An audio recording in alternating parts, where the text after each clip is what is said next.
Hello children, today we are starting with the 11th chapter, Force and Energy. We have already studied about force and energy last year. Some more details about this topic, that is what we are going to study in this chapter. I'll show you some instances in our life.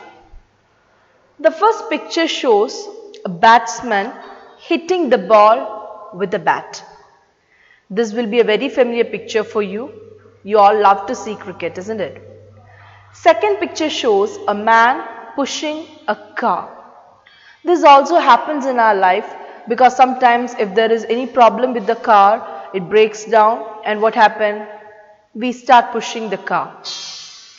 Third is a boy kicking a ball. It reminds you about football, the game, isn't it?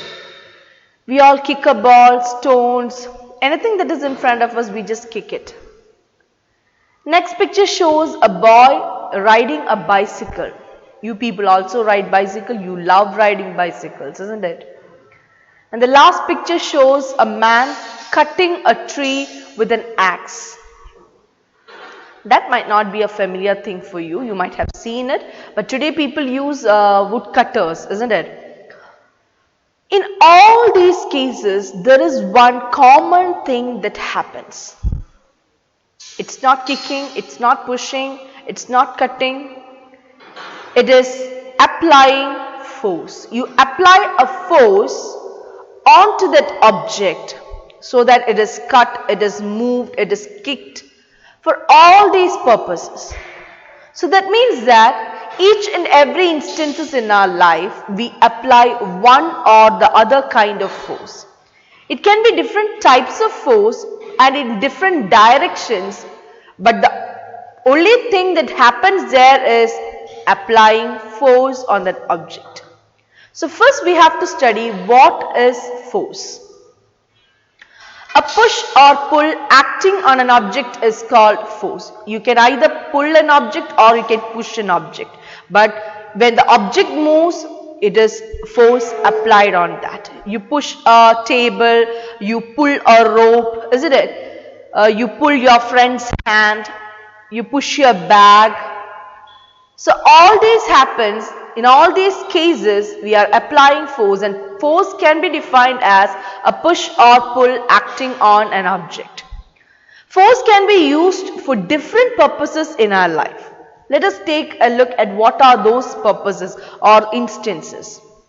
The first one is to move a stationary object. Stationary object means the object which is kept without movement.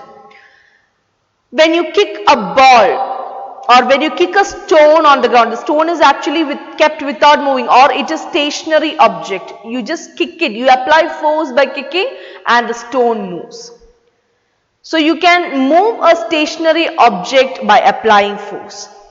Same way, force can be used to stop a moving object. When a ball comes, you catch the ball. You are using your hands and you are applying force to catch the ball, isn't it? Simply if you hold your hand like this, will ball come and hit your hand? No, it will hit the hand but it will go away. If you want to catch or stop the ball, we have to apply force in order to catch hold of it. So that means force can be used to stop a moving object. You apply brake to stop a vehicle, isn't it? You are applying force with your leg. Simply if you keep your leg on the brake, will the vehicle stop? No. You apply force. You press the brake, you apply force and the vehicle stops. For stopping an object also, stopping a moving object also, we need to apply force. But are they applied in the different, or are they applied in the same way? No. Force is applied in a different way in order to move an object and in order to stop an object. Third one is to speed up a moving vehicle. Suppose you are riding a bicycle and somebody, your friend or your cousins, they come and push you from behind. Will the speed of your vehicle increase or decrease? It increases, isn't it? That means an external force acting on a moving object will increase its speed. If a ball is coming towards you, or if you are pushing or if you are kicking a ball, Suppose it's moving a little bit and before it stops, you're again pushing it. What happens? It moves with a greater speed, isn't it? So speed of an object increases, a moving object, not a stationary object. Speed of a moving object increases when an external force is applied on an object. Same way, the object can be slowed down by applying force. See, all the things are extremely reverse things that happens, isn't it? You can move an object, stop a moving object, you can speed up a moving object, you can slow down a moving object also. Suppose a ball comes towards you, if you hit it with your hand, what happens? Its speed decreases. And what happens? After some time it stops. So you can slow down and speed up an object using force applied in different way. Change the direction of a moving object. When a ball is coming towards you, you can kick it like a batsman do, isn't it? You can kick or you can hit the ball to another direction. For that we can apply force. And the last point is you can change the shape and size of an object. When you press an object, when you squeeze an object, when you pull an object, you can change the shape as well as the size of an object. Suppose you take a ball, football, you fill air into it, isn't it? If you squeeze the ball or if it is a balloon, if you squeeze it, what happens? Or if you press it, what happens? The air escapes out or is burst sometimes and it changes its shape. Isn't it? So such things can happen. And another example is iron objects. When it is hammered, it changes its shape. You are applying force by hammering an object, isn't it? So applying force in a particular direction can change the shape and size of the object also. So force means a push or pull acting on an object. It can move a stationary object. It can stop a moving object. It can change the direction of a moving object. It can speed up a moving object. It can slow down a moving object. And it can change the shape and size of an object. So many effects are there of force on all objects around us. So these all changes happens around us every time. Even in small scale it happens around us, but we are not noticing it, that's all. Now let us learn about the different types of force that we use in our life. Okay? First type of force is muscular force. You have already learned it last year, isn't it? Muscular force means the force exerted by the muscles of our body. Suppose you are running, you are walking, you are lifting an object, you are kicking a ball, you are pushing something, you are pulling something. The muscles of your body work. Even if you are cutting an object, if you are writing, the muscles of the body work, and that force is called muscular force. The force exerted by the muscles of our body. You can see in the picture a person lifting a pack of cement or something. It's a construction site worker, so I hope it's a pack of cement.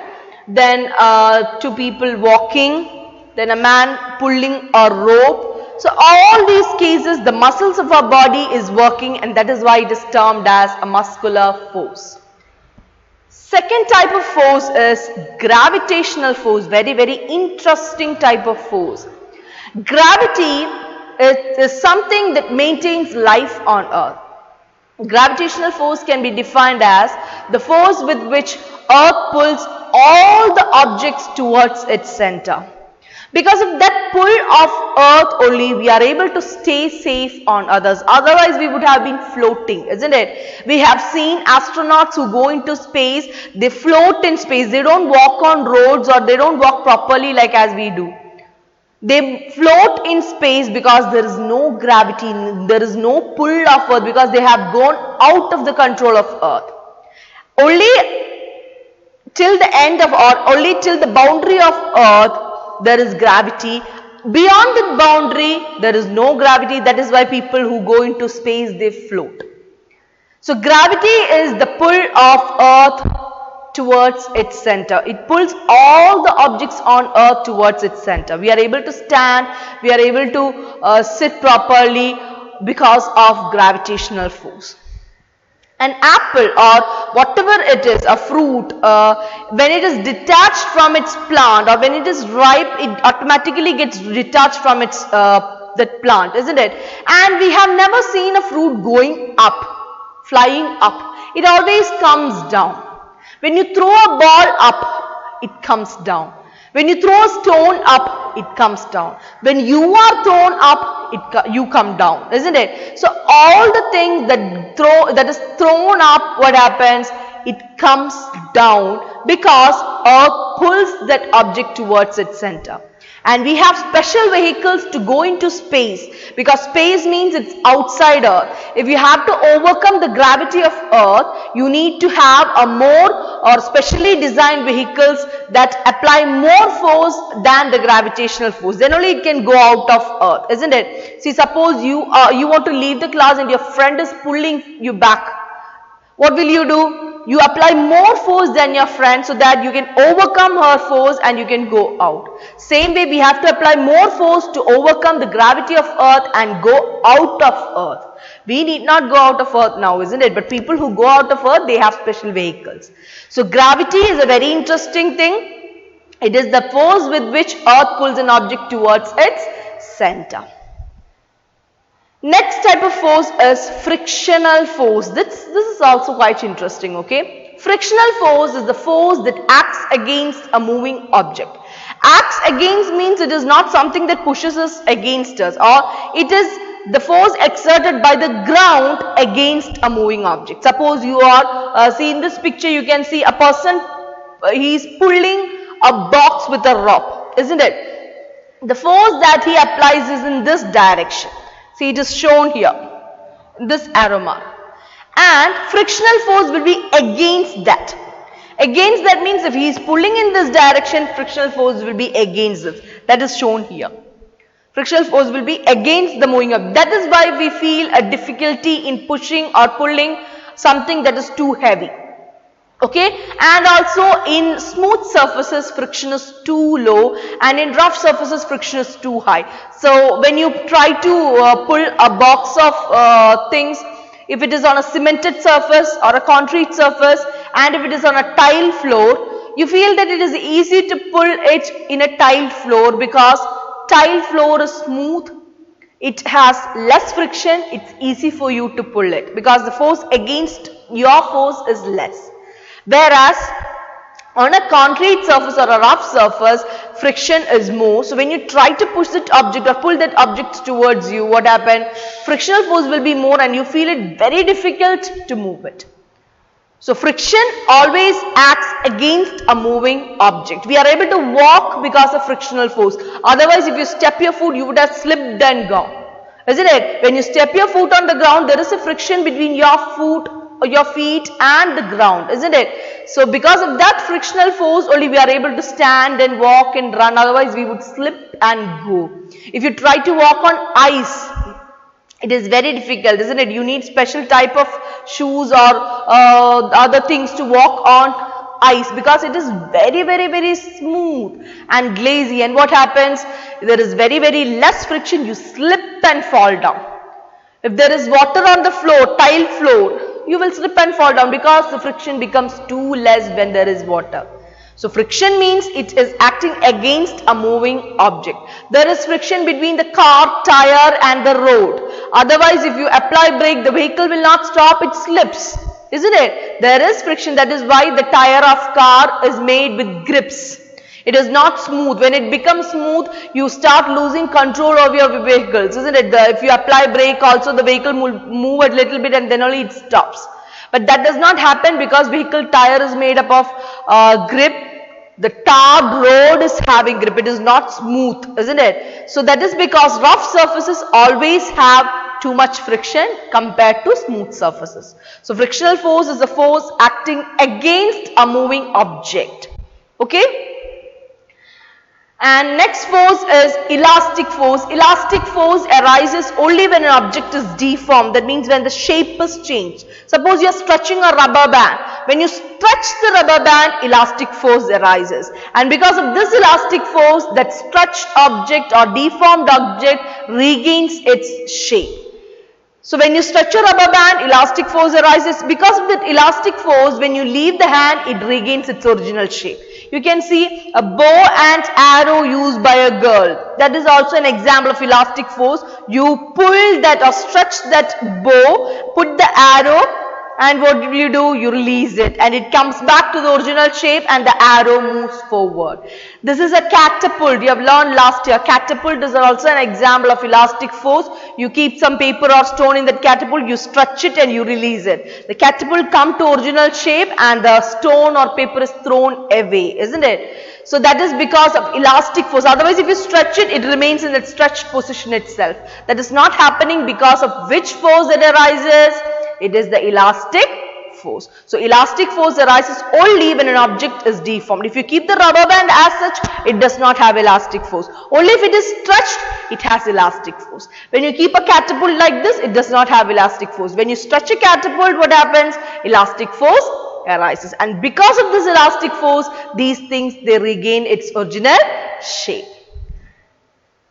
Next type of force is mechanical force. Mechanical force is used, don't get confused with muscular force and mechanical force, okay? Mechanical force is the force used by machines to do their work. Machines can be bigger machines like washing machine, sewing machine, then other machines in industries and all. And it can be small machines like scissors, knife, then hammer, then nail cutter, then plier and all. These can also be machines. They are small, simple machines. The other one is complicated machines. For all these machines, they use mechanical energy to do their work. The force used by, see, suppose you are cutting a paper with scissors. A force is used by the scissors to cut the paper. We apply force on the scissors and scissors apply force on the paper. Isn't it? We apply muscular force and scissors apply mechanical force. So force used by machines is called mechanical force. And the last one is, it is a bit different one. You might not have heard about it. It is buoyant force. What is it? Buoyant force. The spelling is different. It's not like what we pronounce. So study the spellings properly. Buoyant force is the upward push of water on a floating object. The best example is, everybody might have done it. When you take a bath, if you have a bucket in your washroom, you might have tried it. You might try to insert the cup into the water. Okay, when you try to insert that cup into the water, you feel that something is pushing from the water, isn't it? You feel a difficulty in inserting it. Everybody might have experienced it. So this upward push, something is pushing you upward from water. That upward push of water on a floating object is called buoyant force or up thrust. Okay, and this force is very useful when we swim in water. We can float on top of water because of which force? Buoyant force. So what happens here is, when an object is when we put an object in water, there is a weight for that object. The weight for that object exerts a force into water. And if an equal amount of buoyant force is exerted by water, the object floats. See, you can see a wooden piece and a steel piece. Wooden piece is actually lightweight compared to steel. So wooden piece exerts a force on water. Equal amount of buoyant force is exerted by water, and that is why it remains floating in water. Whereas in case of steel, the weight is more, so it exerts more force on water, but buoyant force applied by water is less compared to the force of the object. So if buoyant force is less, what happens? The object sinks in water. Here also the same is shown.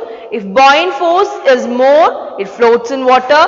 If buoyant force is less, what happens? The object sinks, because the force applied by the object will be more. So the object sinks in water. You can see some objects floating in water, some objects sinking in water. Normally, objects with too much weight will sink in water because the force applied by them will be more. Whereas the objects which are of light weight, they apply less force and they normally float in water. So these are the different types of force.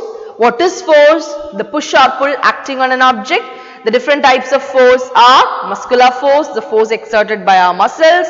Gravitational force, the force by which earth pulls an object towards it. Then frictional force, the force that is exerted on a moving object, against a moving object. Elastic force, the force that is forming on an object when it deforms or changes its shape. Mechanical force, the force exerted by machines to do work. And buoyant force, the upward force of water on a floating object. It is also called up thrust. Okay, except buoyant force, all of the forces you have studied last year. So take a look at your textbook, read it thoroughly and study properly. Thank you.